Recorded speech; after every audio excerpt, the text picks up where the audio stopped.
E eu estou aqui hoje para trabalhar 3 termos que são muito importantes na língua portuguesa e que causam aí muitas confusões num texto, ou então quando você vai escrever a palavra você não sabe em que sentido usá-la.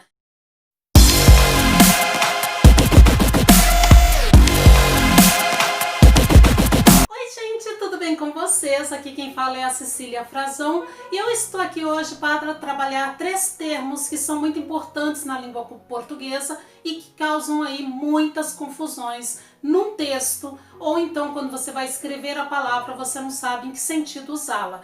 E eu vou começar pelos antônimos. Então quando eu falo antônimos, veja que aqui o ante na palavra, ele já quer dizer contrário. E aí, então, são aquelas palavras que trazem um sentido contrário. Por exemplo, eu tenho aqui, ó, feio. Qual é o contrário de feio? Bonito. Gordo. Magro. Claro.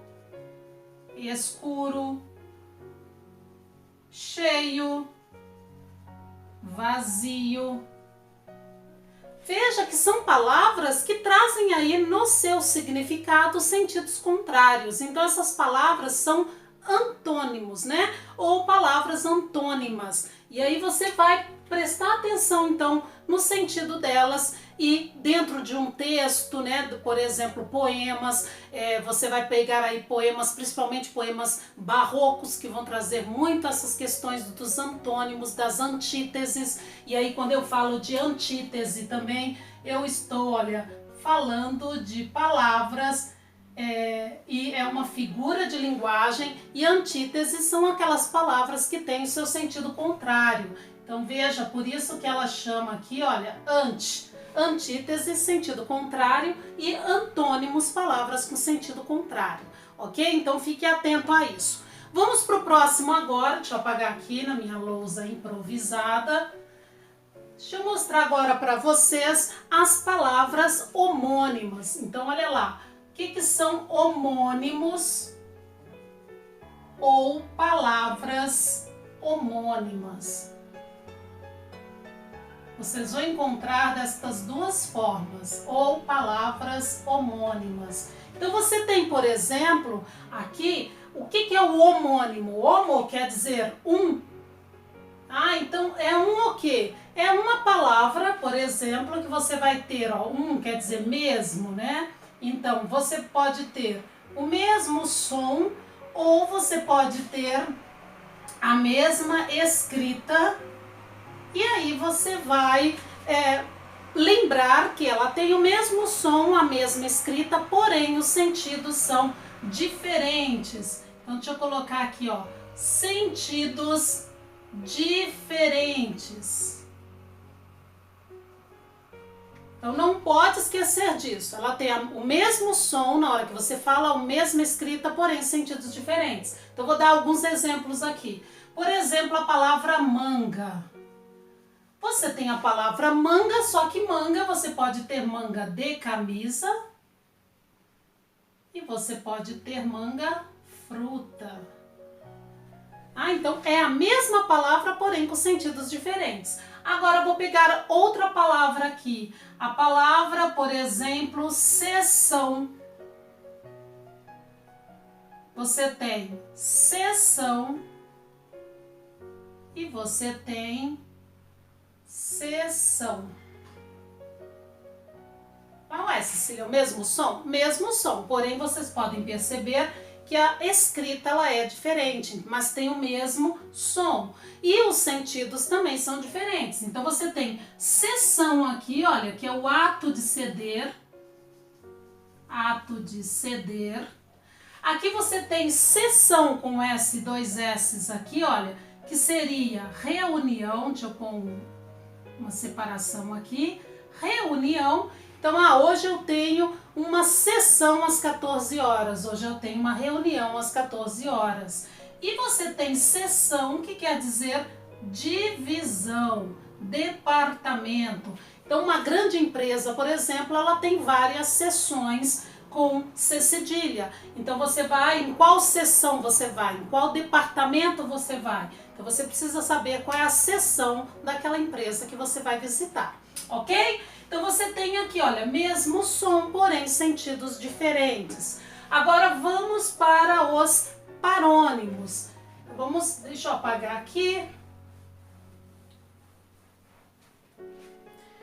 Vamos lá então, para os parônimos, ou palavras parônimas.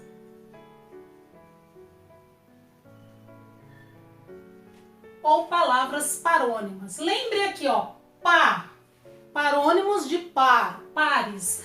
E também você pode lembrar que são palavras o quê? Parecidas. Então aqui para vocês terem aí uma diferença dos homônimos, né? Os parônimos são palavras parecidas. Elas não são iguais no som nem na escrita, elas são parecidas e os sentidos são diferentes. Então vamos lá, vou dar alguns exemplos, ó. Eminente e iminente. E aí, olha, o que mudou? Do E para o I. Então, o que é algo eminente? É algo notável. Algo célebre. Célebre, né? Algo notável, algo célebre, algo importante. E iminente é o que? Próximo a acontecer. Próximo a acontecer. Por exemplo, aquele desabamento está iminente, ou seja, está próximo a acontecer. Precisa tirar aquele povo dali, precisa dar um jeito de resolver o problema, porque ele é iminente. Então, não vamos esperar acontecer, certo? E também você tem, por exemplo, a palavra cavaleiro e cavalheiro. Essa é uma palavra muito usada e usada de forma errada, né? Então, olha lá, cavaleiro é aquela pessoa que monta cavalo.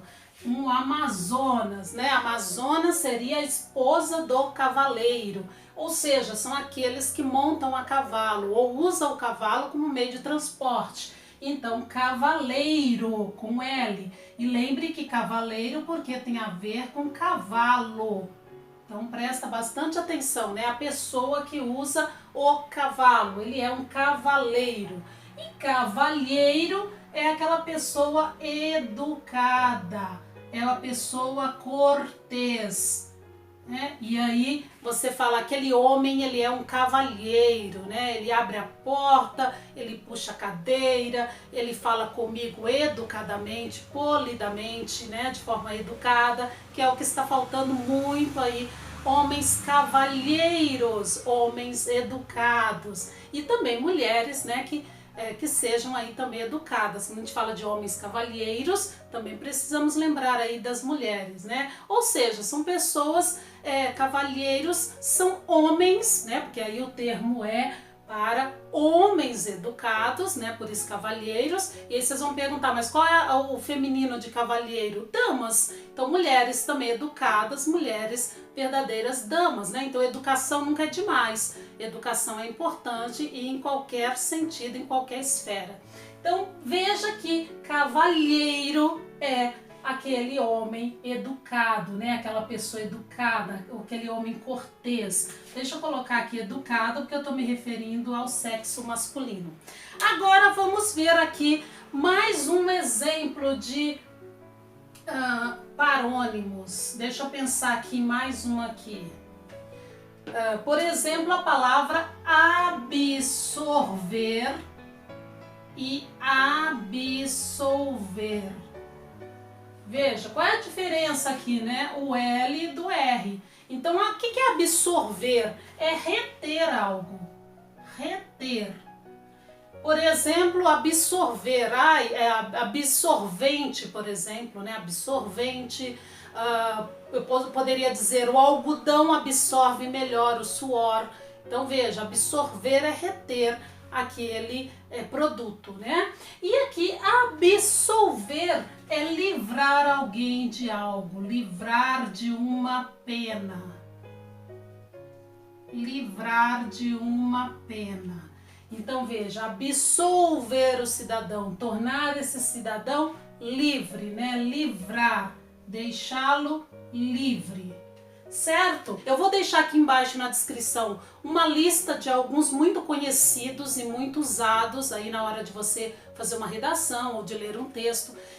Mas é importante pesquisarem mais porque a lista é muito grande, tá certo? Mas como é que eu pratico isso? Lendo, observando o sentido dessas palavras dentro de um texto. Então a leitura ela é sempre muito importante, ok? Então se você gostou desse vídeo, deixe um like, compartilhe, acione o sininho para receber novos vídeos e vamos aí estudar bastante para termos sucesso aí nos estudos, ok? Então, beijo grande para vocês e até o próximo vídeo. Tchau, tchau!